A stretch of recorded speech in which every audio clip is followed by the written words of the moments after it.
Alright, lab number 2 is on pumps. What we're going to do in this lab is construct pump head curves based off of the measurements that we get off this machine. In order to run this lab, you're going to need 4 readings. We're going to have to find the pump reading, a vacuum reading, the torque, and the height of water flowing over the weir. Now, the pump reading and torque are pretty self-explanatory. You're just going to have them read it straight off depending on what pump we're starting on. I'm starting on the centrifugal pump, and the torque you would just slide over until you find it to be the correct value and read that value off. As for the vacuum, I was told whenever I took over this lab to just give them a value of 0.25 for all readings for both pumps. So I've used 0.25 consistently throughout. And now for the height over the weir, all you're going to want to have them do here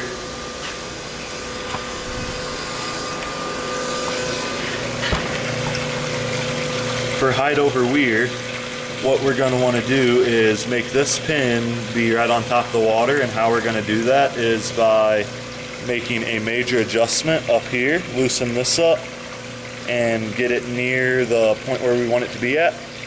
Go ahead and tighten it back down, and now this knob will be for fine tuning. We scroll it until we get it to be about where we want it to be at. We'll say that that's about where we want it.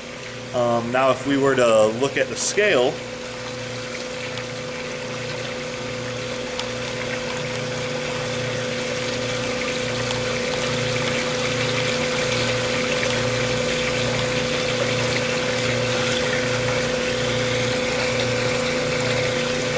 how you'd want to read this is first of all to see where the 0 crosses with a scale on the right, and that will give us our tens and ones column.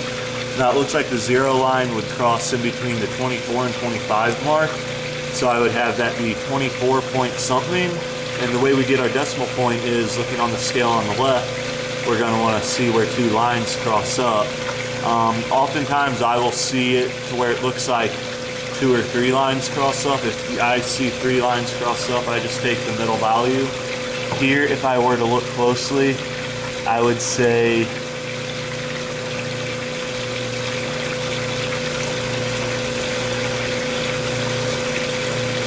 maybe the 3 were crossing up, we're lining up with the value on the right.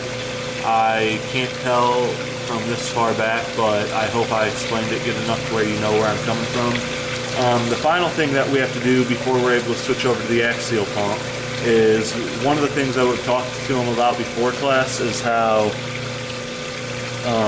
axial pumps are able to pump against, how they're able to pump a larger flow rate, but as a consequence they are not able to pump against as great of a head. That can be seen in our lab experiment here. Let me zoom out again, sorry.